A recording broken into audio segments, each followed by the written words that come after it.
So now we will welcome you all to the session on child rights of migrant children. And we always think, how do we better include parents and children with a refugee and immigrant background in the society? With a focus on the importance of organizing early education for children, youth organizations, and non-formal cultural education, the panelists will provide good examples of integrated services improvement. And definitely, this session will be moderated by a very high-level expert, dear Aušra Rolušonytė. Aušra is a communication and development coordinator and educator at ArtSpace. The agency works already with kids who now are in temporary housing and migration centers in Lithuania. She has worked already with a grassroots organization supporting refugee children to lecture in development communication. Her current interests focus around art pedagogy, global education, and public representations of vulnerable children in today's migration context. So, dear Aušra, please welcome on the stage.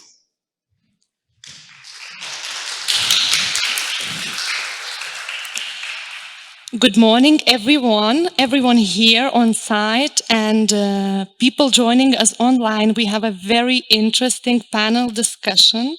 And it's interesting and also very timely. And indeed, thank you very much, Angelica, for introducing me that nicely.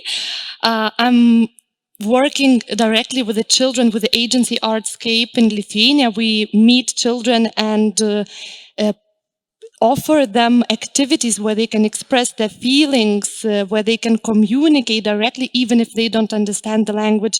And especially now, when around the world there are about 36 million children migrating, it's very important to talk about what we really do to include children in the society, what we really do to understand, do these children really have chosen to migrate, or did the circumstances made them to, and what they will be as adults, and how important it is to contribute to this early development stages of their lives. I would like to invite on the stage the panel speakers, and first one is Mia Stovling, and Mia works with the open preschools in Sweden, and for about 20 years now, Mia has been working directly with the families with migrant background. Welcome, Mia. Thank you. Please take a seat.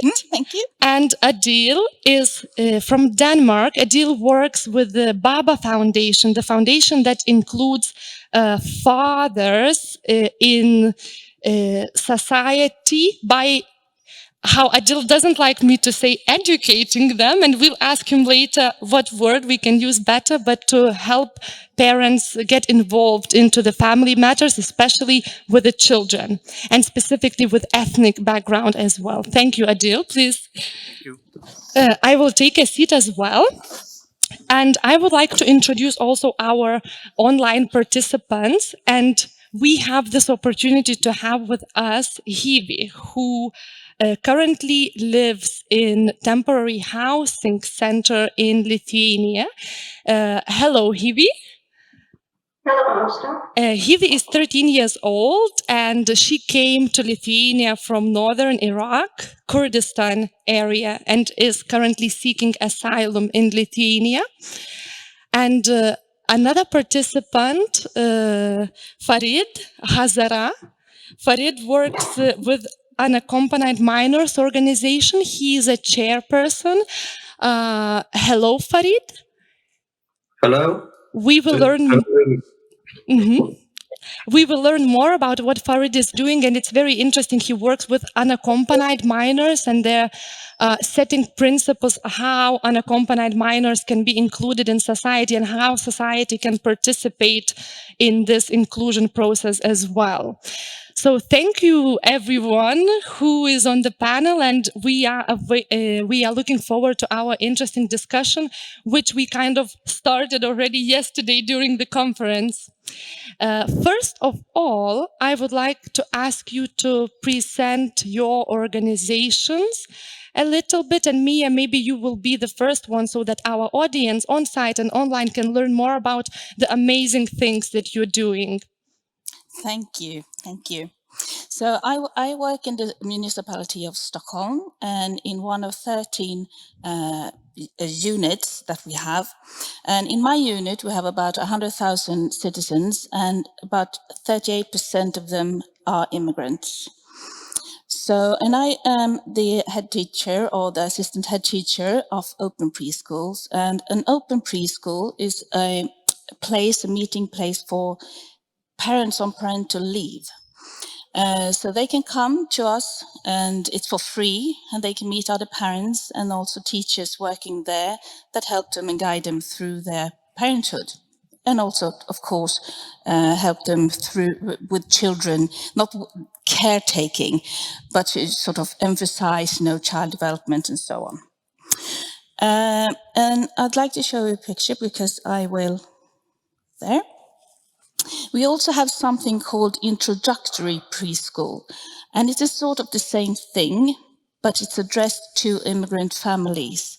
So families that are on parental leave or have chosen not to put their children into preschool.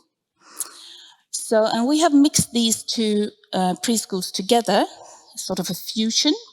So I would just like very briefly to talk about how we work there. So first of all, we have a very strong platform. We have what we do and how we work is based on research. And also we have well-educated teachers. And they also have additional training in, for example, different kinds of violence, language development, the connection between parent and child, and so on. And then what we offer to the parents, that's education and information. So we offer them Swedish for immigrants. They can learn Swedish there. And it's also important to know that the parents that come are not only newly arrived immigrants, they could have lived in Sweden for a long time, but they are not included in society and they haven't learned any Swedish or very little Swedish. So it's a mix.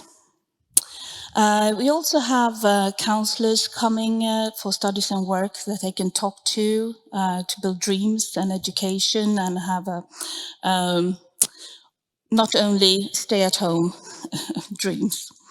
And then we have parental advisors, and we work together with librarians and all sorts of stakeholders. And then, of course, we offer a wide range of activities. It could be creative activities, and bear in mind that everything is done parent and child together. So it's not like the parents go in one direction and the children in another and are taken care of. It's all done together. So, and we do outings and visits, cultural activities like music, singing, theatres, different kinds of projects. We now have projects with the Scout Association in Sweden, for example. And this is just a few pictures to illustrate what I'm talking about, because it can be a bit difficult to imagine otherwise. Yep. I just briefly mention our achievements.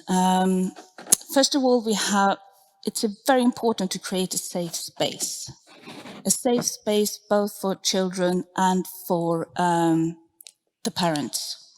Many parents are very insecure. They are very insecure because they don't know the language and they don't know the society. So, and also it's important to have a joyous meeting place. If you have fun with someone, if you feel trusted, you want to come back. If you don't feel that you're invited, that you're welcome, that you can talk about, you're accepted just the way you are, you won't come back. And then, of course, we talk to the parents about the importance of being a role model for their child. That's something we emphasize a lot. And then the child development, how children develop. We have children who's been at home and they come to our open preschool at aged of, 9 months, and they've only been lying on the floor or be carried around, and they've been lying on their back. So they haven't really practiced, to train their muscles in their neck and how to sort of start to crawl and all that development. So we talk a lot about that, for example.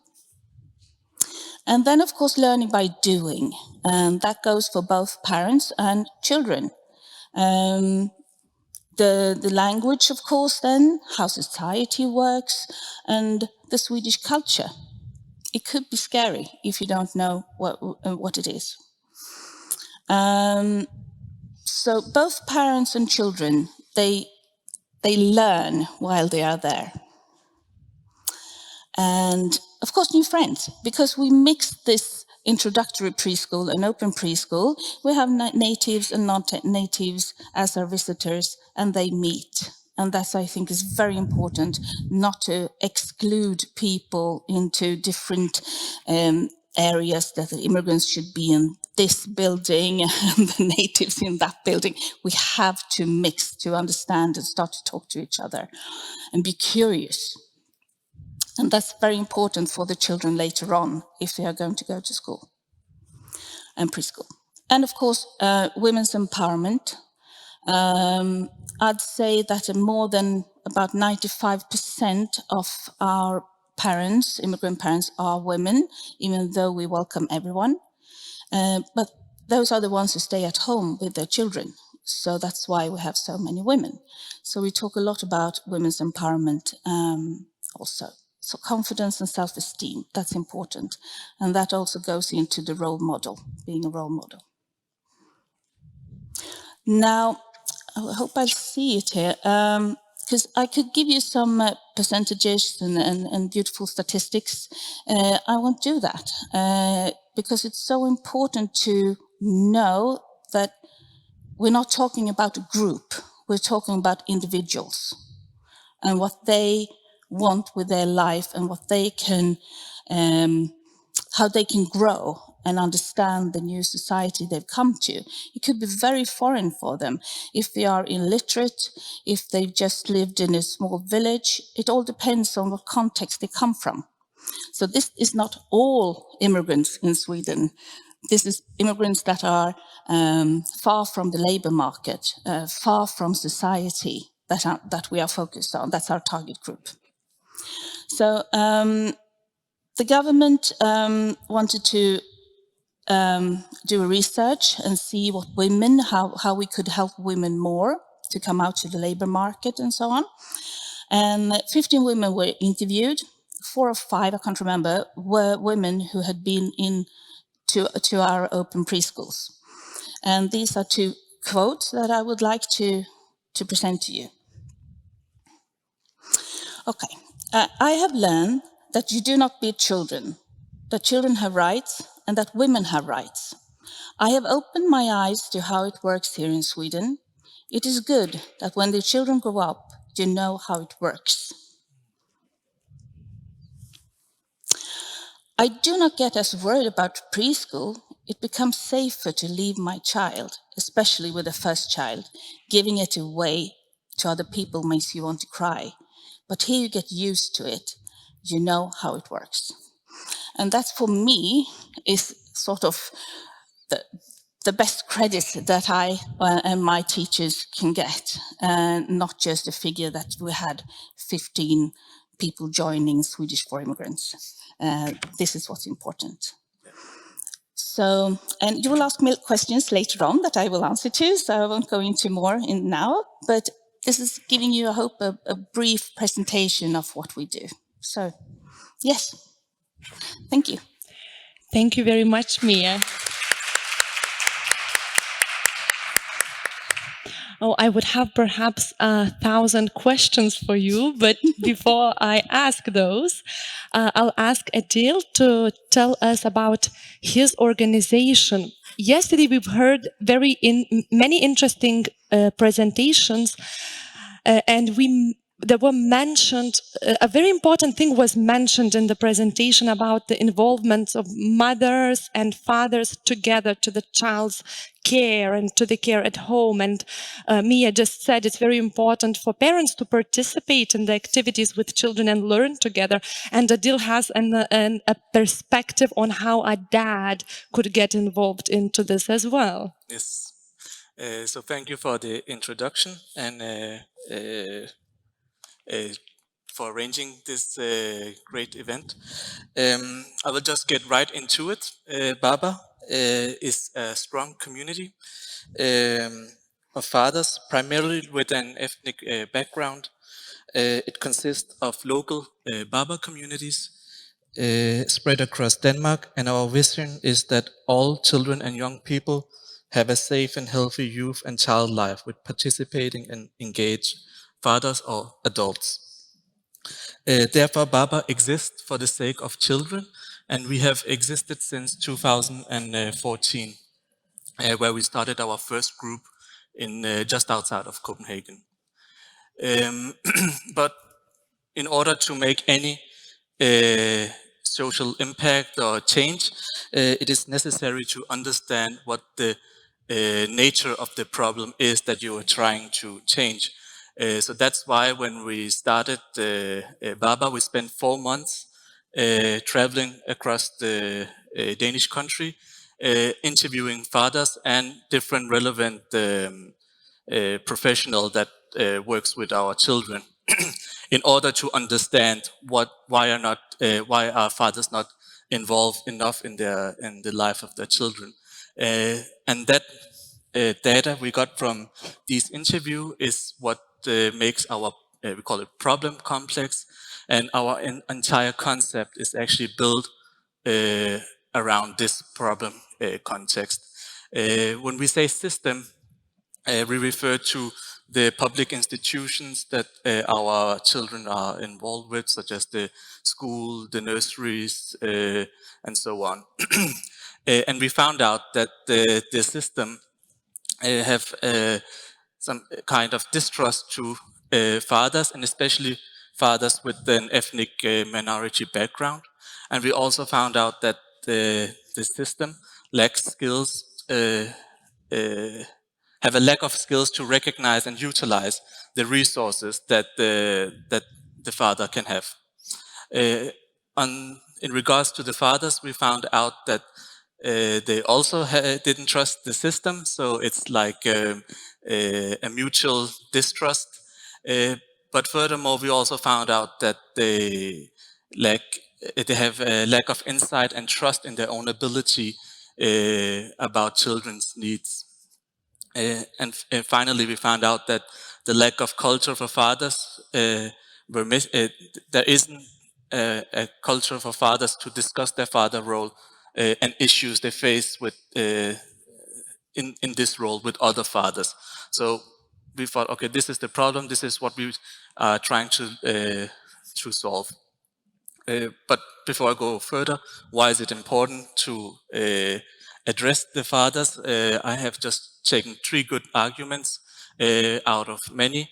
Young people with participating father are more likely to complete an education, they commit less crime, and generally they have better mental and physical well-being. So this is actually our solution to this. It's a course that consists of 18 modules that has like three legs. We work with our we work with our father role in these sessions. We work our individual father role, and we train peer-to-peer conversations to engage other fathers to engage other fathers in their children's life. And then we have these dialogue meetings where we engage with local institutions to better the cooperation around our children. And what's also important is that this entire concept is built on a research-based approach where we believe that the fathers are capable and wants what's best for the children. I actually just forgot a point. We use this analogy a lot in Baba. We say that the distrust between the system and the fathers is like a bad marriage, and a bad marriage hurts this child the most. So that's why we think it's important. That's why the fathers think it's important to engage with us. So that's just a little bit about the very brief introduction to what we do in Baba. But today's topic is how do we better include parents and children with a refugee and immigrant background in this society. And to answer that, I will only focus on one of the three legs that I talked about before, namely the dialogue meetings where we engage with local institutions to better the cooperation around our children. So a classic dialogue setup will only work, and by saying classic dialect setup, I'm talking about the one we have right now, where I speak the most, and then you listen for maybe 20% of the time.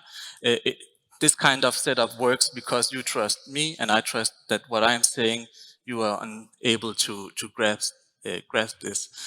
But as we established before, when we talk with the parents, the system doesn't trust the fathers, and the fathers doesn't trust the system. So we have turned this kind of dialogue setup upside down, and I will explain what that means practically. Were you about to ask? It's fine. Please It's fine. continue. Okay. So at a Baba course, we have 7 dialogue meetings with representatives from the system that our children are involved with, and they are like we start with 8-0. So we have this health nurse, which is an offer you get in Denmark for home visitations. Every time you get a child, they can come to your home and you can ask them anything, and it's not a control. To control what you're doing, but it's more meant as a support. So she's the first professional we meet, and then the nursery leader, kindergarten leader, up until they are 18 years old. And when we invite them, we tell them that now you have to listen. So they sit where you are sitting, maybe, Ashra, and then we ask the group of Baba volunteers in the room, what do you know about children's needs from 0 to 1 years old? And then the fathers talk first, and the nurse listens, and then when the fathers are done, then the nurse can qualify or correct or add to the knowledge that's already there. So then we continue to the next round, and then we ask again the fathers first, what kind of problems are you facing between the nurses and the fathers? And then they elaborate, and the nurse will then add more knowledge, her problems in the second round.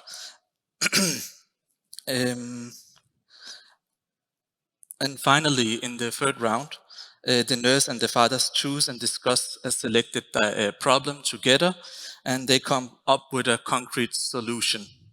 And the final round is actually what we aim for, a discussion about a local solution on how to improve the relationship between the system and fathers. And that's how we at Baba include parents with a refugee and immigrant background in the society by turning the dialogue meetings upside down. the fathers experience that the professionals from the system listen to what they say, recognize them and their contribution, and the professionals, on the other hand, actually get new knowledge back from the fathers and are often confronted with unknown biases. So we don't need to talk about this. I just want to give some example of what kind of dilemmas and problems we face when meeting with the nurses. We have like basically you can say that the nurses wants the fathers to get more involved, and the fathers wants to get doesn't feel involved. So there's like a barrier there. We also have more structural problems. So it's not only sometimes something wrong with the system. We actually have a nurse that tried to engage with the fathers and ask. And she asked one of our volunteers how he was during these home visitation, and his wife said that he's fine. So sometimes it's more structural. And also from the nurses, there was this example that a nurse told one of our volunteers that he was interfering too much and told me that this meeting was for the mom, and that's just plain wrong. So we look at these problems and then we try to solve them together. And we believe that this form of meeting creates dialogue, creativity, and breaks down prejudice. I think I butchered that. An example on that is, for example, this. We also talked about this yesterday with the Icelandic project. This one. That all materials and information is directed to the mother. So we discussed this in a local group in Copenhagen, and they thought, okay, we can maybe produce relevant material for the fathers, and then the nurses can distribute this locally in the area. So that's one example of creativity and problem solutions. And actually, just like you, Mia, I think these quotes speaks more from the cell than statistic. Even though I have a little bit statistic, 83% of Baba volunteers have gained a better understanding of the institutions that their children are involved with. But we also have Babas that have access to a window where I can see how things work in Denmark, and we have professionals that say that they. After today, I realized how many resources we fail to utilize on a daily basis. So in this way, BAFA strengthens and builds a bridge to institutions and relevant authorities related to children and youth. And yeah, that's actually my presentation. So thank you for listening, and I'm looking forward to the discussion. Thank you very much, Adil. I saw my colleagues wanted to clap. And I think it's very important what you mentioned about thinking about communication between children, parents, institutions as a system. We talked yesterday also a little bit about mothers getting involved, sometimes a little bit too much, not even allowing parents to contribute. And it's very also important to think about how dads and nurses or other social workers communicate among themselves so that the dads, the fathers feel comfortable to communicate, listen to, and feel that they are listened to as well. So thank you very much. I would like to get back to our online panelists. And first, I would like to greet Hivi again. And we are pleased, Hivi, that you are here and you can present to us a child's perspective on migration. Would you like to tell us about your situation and how do you think migration affects children from your personal experience? Hello, Ashra. Nice to meet you again. So I'm Hivi Abdullah. I'm 13 years old, and I live in the migration center with my family and my uncle's family. And here, and as a migrant children, it really affects the children's their mental health and psychologically. the children here don't actually have much freedom that they're expected to have, usually more. And that's why it affects the children's to their mental health. And all they're seeing is the same place all the time, and they're not getting able to spend some time with their families or go outside and go to some places, to parks, and have much time with other normal kids in Lithuania.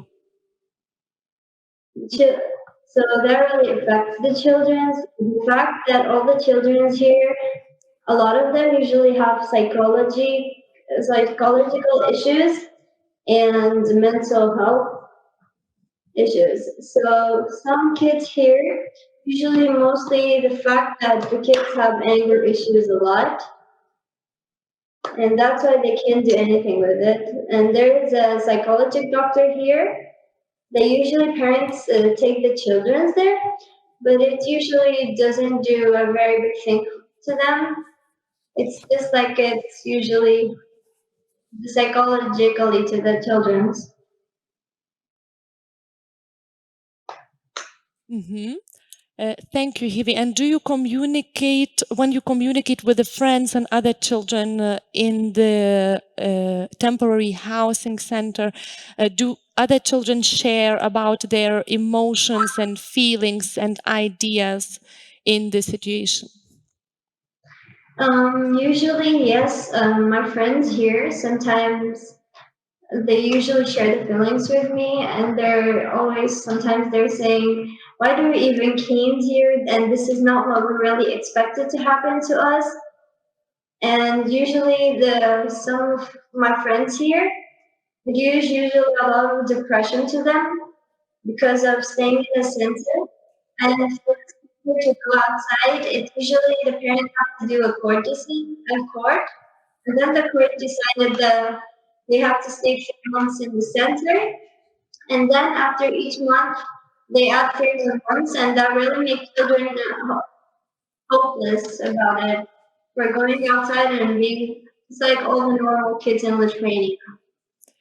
Would you say in general you are hopeful about the future? Well, it's because they're hopeless to go outside, and start a new life and outside the camp. And for example, me personally, since I entered Fabrade, I haven't seen outside of the camp, so I'm seeing the same place all the time. And that usually affects the mental health issues.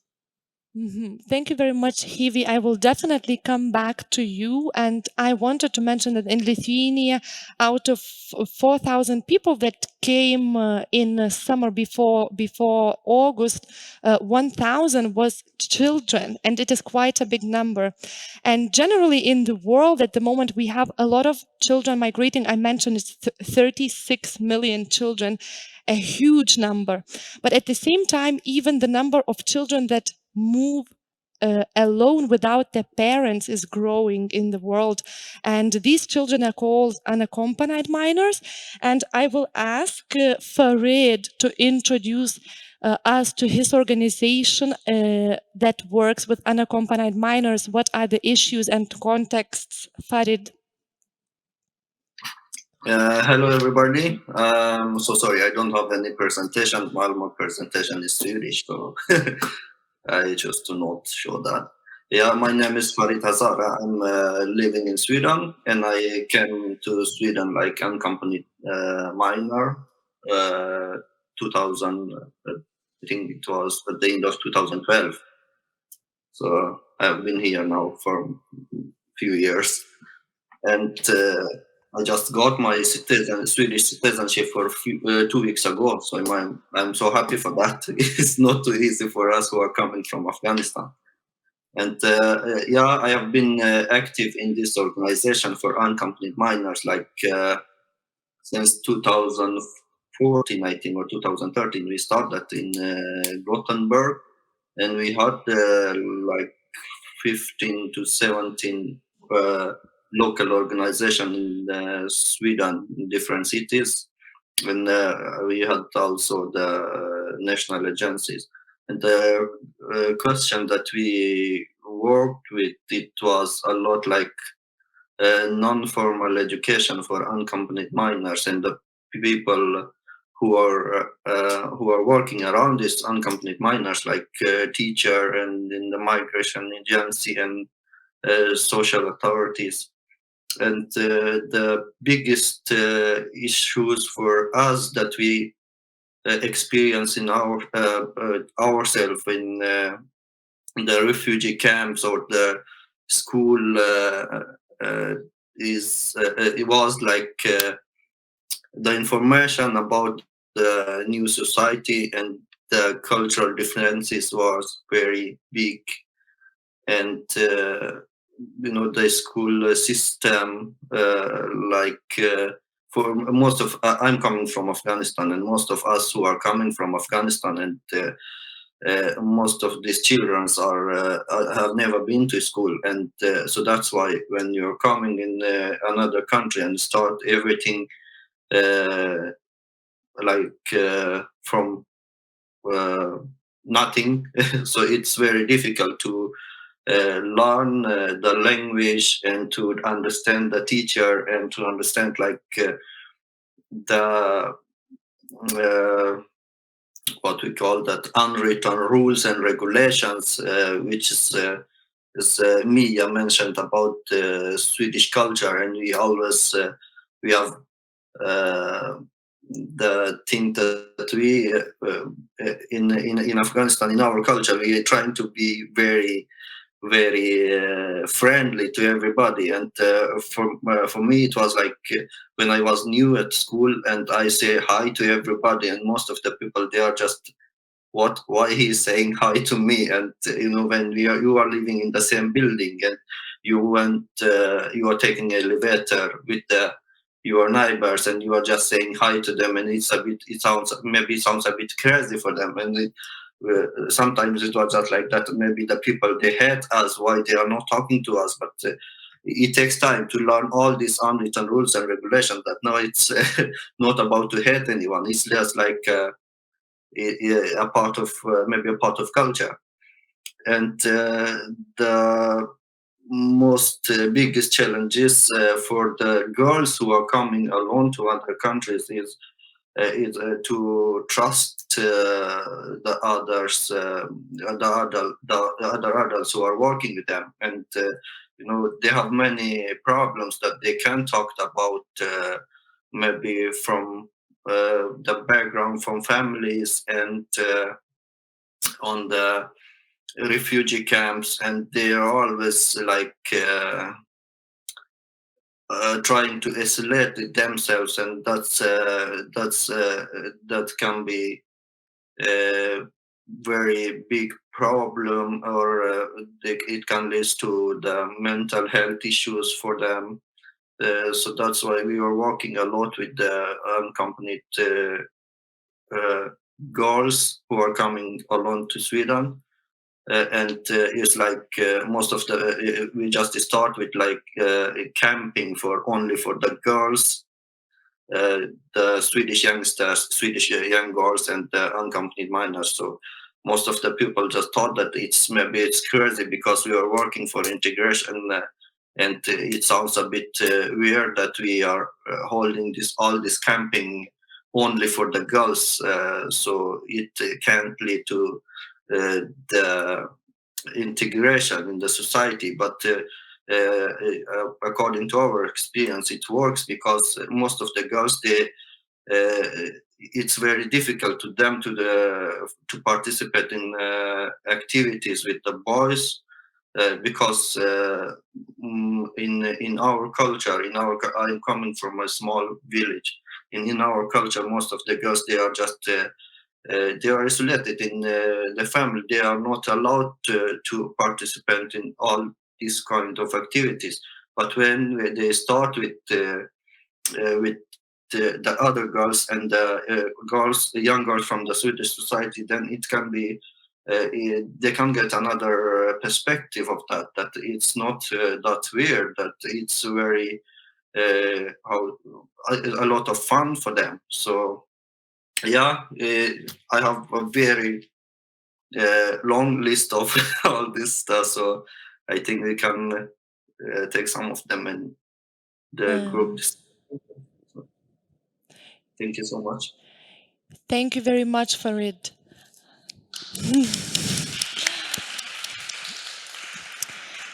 So your organization is unique also because the minors work with the minors. People with a background of unaccompanied minors also work with the minors, so they understand what these young people feel and what challenges they face. Thank you very much, Farid. And now I would like to invite my panelists for a discussion, which I would start with Hivi. I would like to ask Hivi you about your future dreams and aspirations. Yes, Audrey. You told me you are very interested in science and you would like to become a scientist yourself. How did you come up with this idea? Well, even when I was younger, I was interested in science. And then I wanted to develop my skills in the dream of becoming a scientist. And I was usually more into science things than usually the other ones, for example, like math or English or other subjects. And also science became my favorite subject. And then I decided that I would like to be a scientist in the future. Sure. Mm-hmm. And each day I would like to develop and develop my skills of becoming a scientist. Right. And what do you think would help you to become a scientist, to reach your dream? Well, scientist discoveries maybe to see more places and discover more things about scientist things. Usually, for example, read more books about it or get to go and try more science things. At this point in your life, what skills can you develop? Can you tell us a little bit about the opportunities to develop skills and educational opportunities? Well, since I'm a bit younger to use those science things, for example, like the projects, so I haven't really done those things, and especially for like the chemicals, science things. And I would like to, for example, see more places and more things that are related to science. Thank you, Hivi. So I would like to draw from this towards Mia about the individualities of the children. And Hivi just told us about her dreams and aspirations, and perhaps each of the children, they have one, maybe two or three, or even 10 or 100. And how can we work in a way that we make sure that those individual aspirations are addressed? Oh, it's a huge question. But first of all, we need to realize that all people we meet are individuals with their individual dreams, just like Kiwi. And also to make sure you have options to choose from when you grow up. And that's why we work a lot with parents and also to educate them at this open preschool.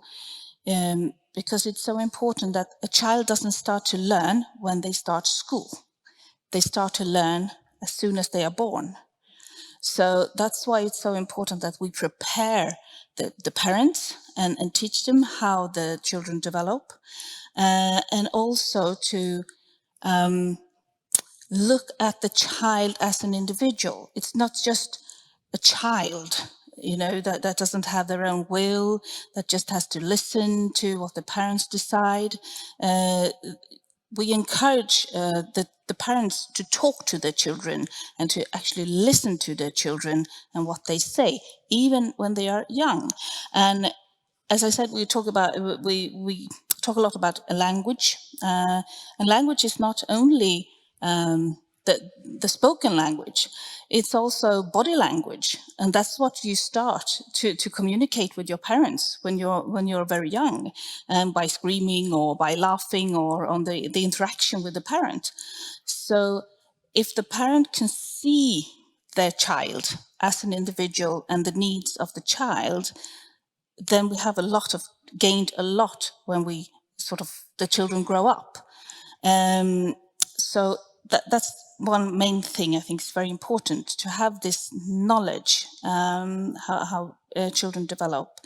And also that if you don't have the language of Swedish, if you don't go to preschool and start to interact with peers and learn, like Farid talked about, this hidden communication that you don't, this hidden signs that you don't really know, that are outspoken, it's much more difficult to get into the society, and that will stop you from getting to your dreams, and to stay in a very isolated area or in this new country, because whether the parent like it or not, the child will grow up in two cultures, the one from the parents and the society where they live, and that has to be accepted and spoken about. So I think that's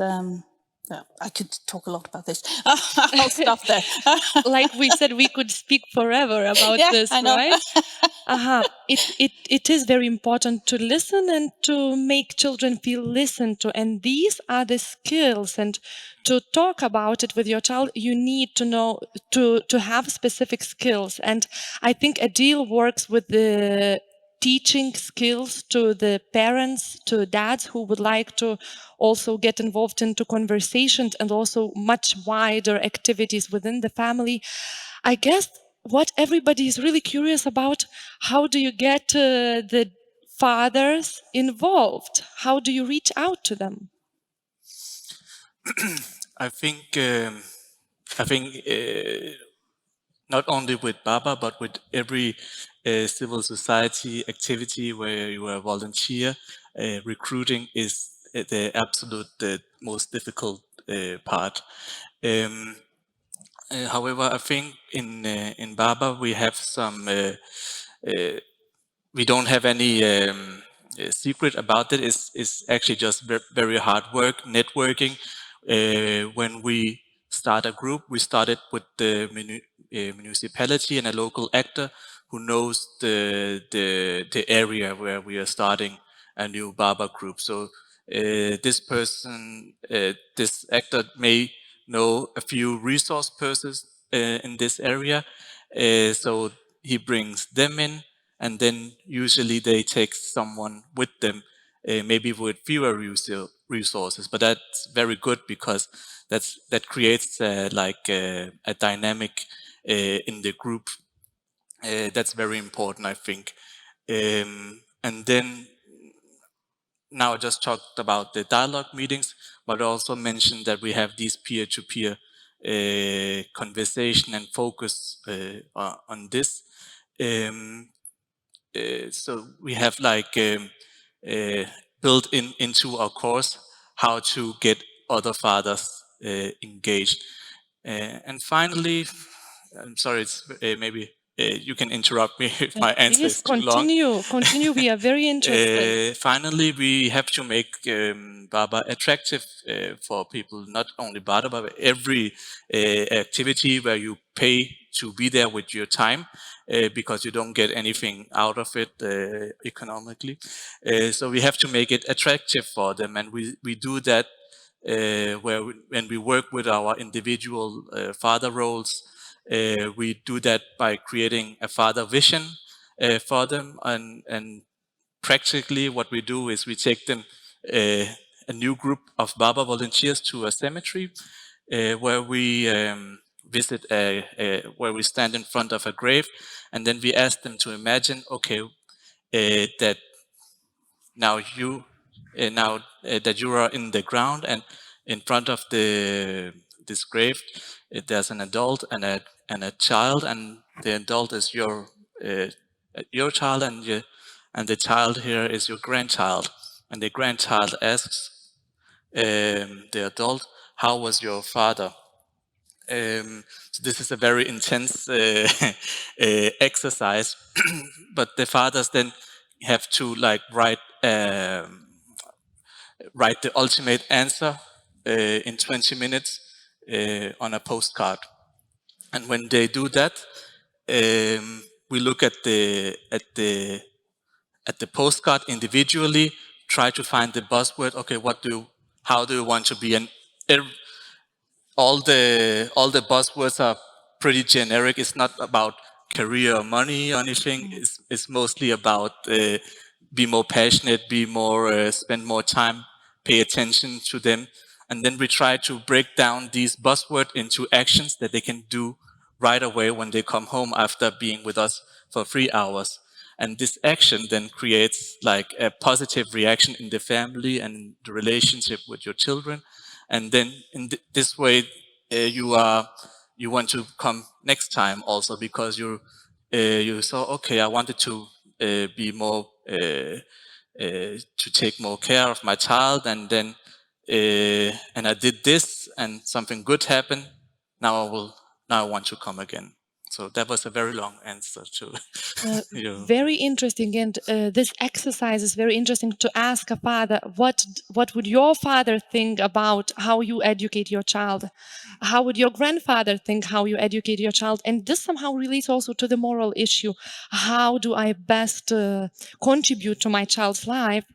And as I move to the moral issues, I would like to ask Farid, so migration is very complex, and it is somehow it's involving the political discussions, and it is a very sensitive topic. And we still have this moral obligation to children who do not have parents. What we talk about now here, that really having parents helps you to get into this new life, into new situation. What are the main challenges of the children that do not have parents who would lead them along the way? And Farid, how do we by knowing these moral implications, how do we act of them without getting influenced by these strong political discussions? In our situation that we are coming to the new countries without our parents, so our hope is to get all the help from family from foster families and from the people who are working in the refugee camps or I don't know if it's called like refugee camps. It's like it's the camps for the people under 18, and we live there until we be 18 or 21 years. So we have all these contacts, and we are hoping to get all the help from these people, but in that situation, sometimes our parents who are not in these countries with us and who are living in our home country or in the second countries after we leave our homeland, and in some situation they can be a bit what can we say, like a bit is they tease us because of the in our countries we have another pictures of the European countries as soon you arrive in some of the European countries, and the group pressure on the families, it's very big in our cultures, that your son or your daughter is in European countries and you are the richest family in Afghanistan. But they don't think about the issues that we have and the problems that we have in that society. And all the thing is about to send them money and to take all the economic responsibility of them for the whole families. And in that way, it's a bit difficult for us to live because if we have our parents in this here in with us, then they see all the situation, and they can see and they can understand all the situation, that it's not that like that we think about this. But if we don't have them here, so it can be a bit difficult, and a lot of pressure on the children, because yeah, in our culture it's like that, that if I'm the first son of the family, or I have to help them in any way. So yeah, I hope I could answer your question. So Yeah, I really like your insights, and I think also Hivi could tell us a little bit more of what she thinks, how in the situation where you now, Hivi, if you communicate with your parents, what do you know about their need as parents to help you, or for example, your friends' parents? What tools or what advice, what help do they need to also support children on their journey through migration? Usually the parents also are going through this migration thing. And so the parents, the things that they need to help us, usually it's just that maybe go to a normal school like we used to, and start a new life here in Lithuania, for example, buy their own house, go to have their, feel like this is the home, our own nation. Help us get the feeling that this is our own nation. The parents need a lot of things about that, and the thing is that the parents can actually go outside and to give us all the needs and to help us with that.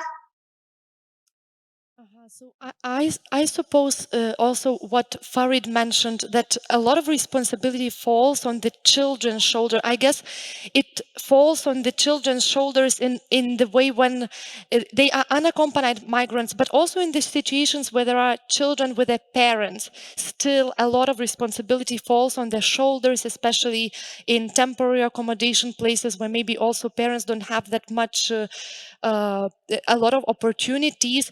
They also, their feelings are reflected in their children's faces, and this is a very important thing to mention, I suppose. And we are moving towards the end of our panel discussion.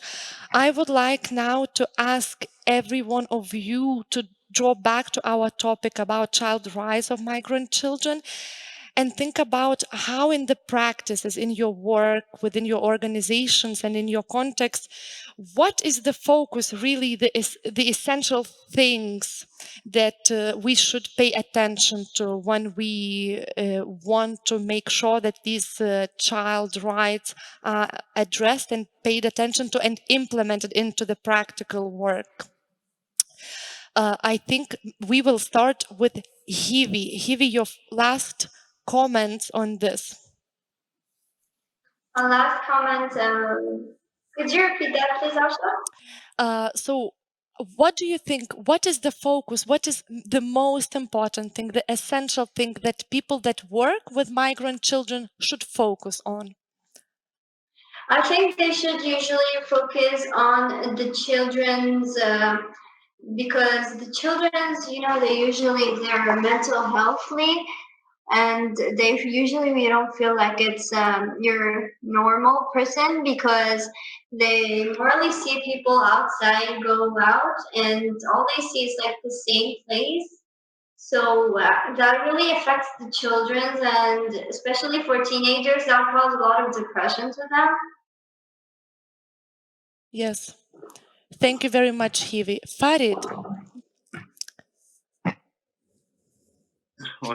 yes, for me, as I experienced, the first thing that we have to think about, that in from which the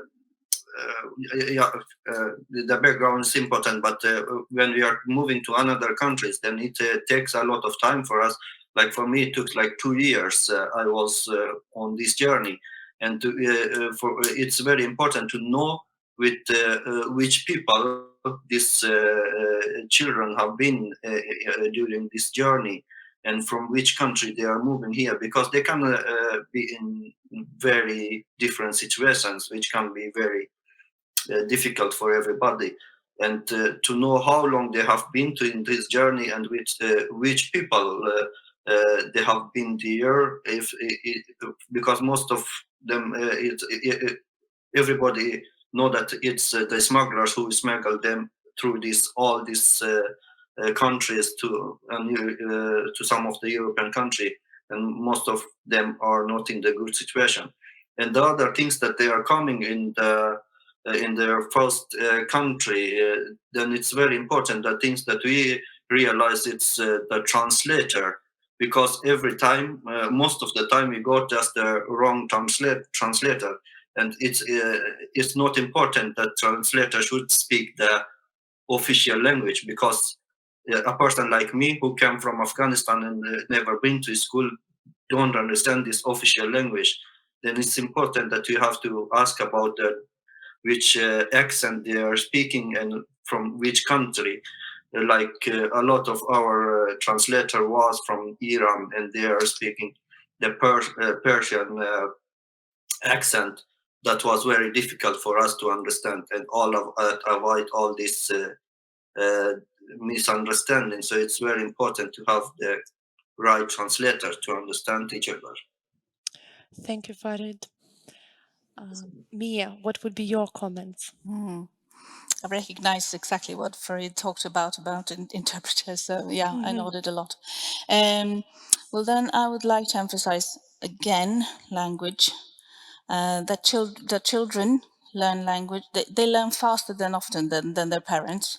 But also to emphasize that parents need to learn Swedish as quick as they can, because otherwise there's a huge, it's not a chance, it's a risk that the children will become their parents' parent, because they will be the interpreters for them at the hospital or wherever. We try to not do that in Sweden, but sometimes there are not interpreters, like Farid mentioned, it's the wrong kind of dialect or wrong language. So language, and also for the if a child's perspective, if a child stays at home or do not practice Swedish, they will be behind when they start school. It will be very difficult to catch up, even when they are older and teenagers. So yeah, I'll take language at this point, but there are lots of things, but yeah, language. Yes. Thank you, Mia, for your insights. Adil.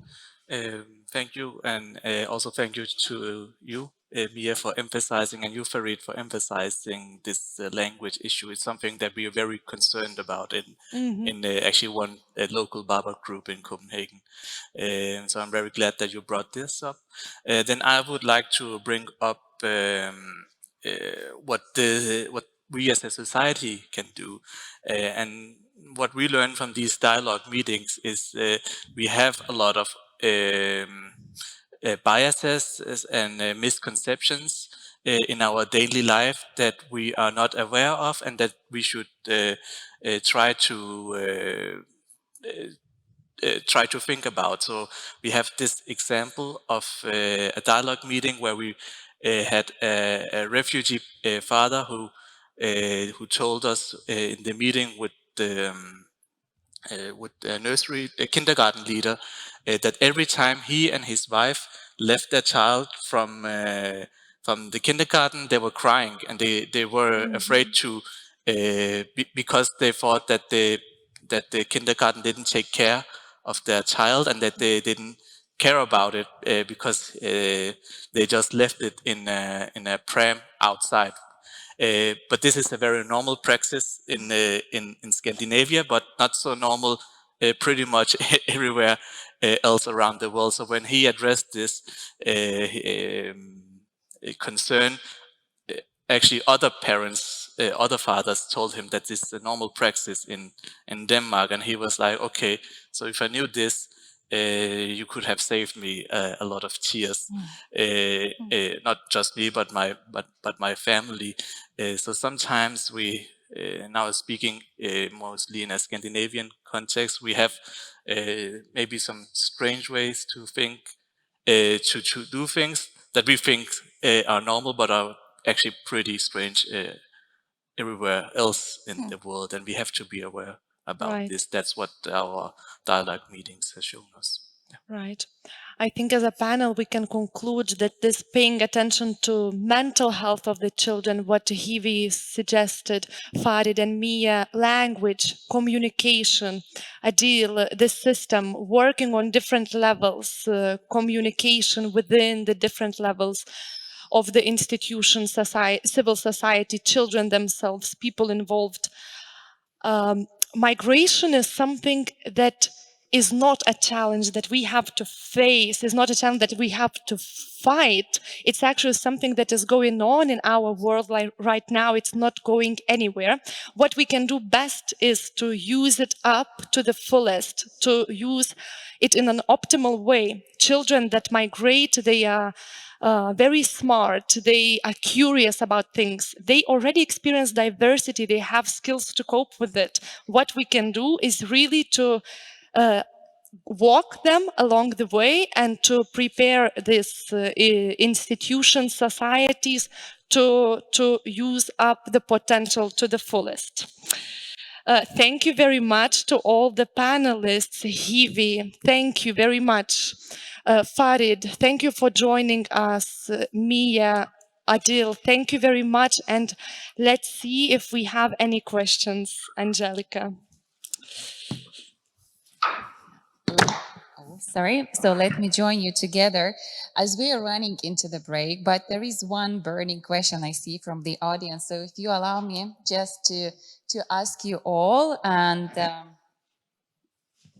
so the question is, our 5-year strategy commits to child participation. An advisory board will be set up using the Lundy model. Do you have suggestions on ensuring that we get a diverse, inclusive group, including children with disabilities, migrant children, and other children who may be marginalized? So I'm not sure whom should I address, but probably Ausra, you will advise us. Mm-hmm. So for 5 years, how do we ensure it? So the question is for me. Thank you very much. I think that what we start with is really important to pay attention first to something that is fundamental of children's life, is to feel good about where you are and who you are. This is the basement from where you build up other processes, learning, integrating into society, finding friends, having a goal, reaching towards your goal. So I think we start from the basic needs of the children, of course, physical, then we give them skills to communicate, to know themselves better, to make friends. Afterwards, we move to the education, to the opportunities to develop specific skills that they have. And of course, we walk them along the way to become adults and then do the same with the younger members of society. Great. So I just joined this panel to thank you all. So one round of applause for everyone, right? Thank you so much. Thank you. And we have now a couple of minutes break, and at 12 p.m. we meet in the main room for the, again, a great discussion with municipalities, and we're gonna hear youth life there. See you soon.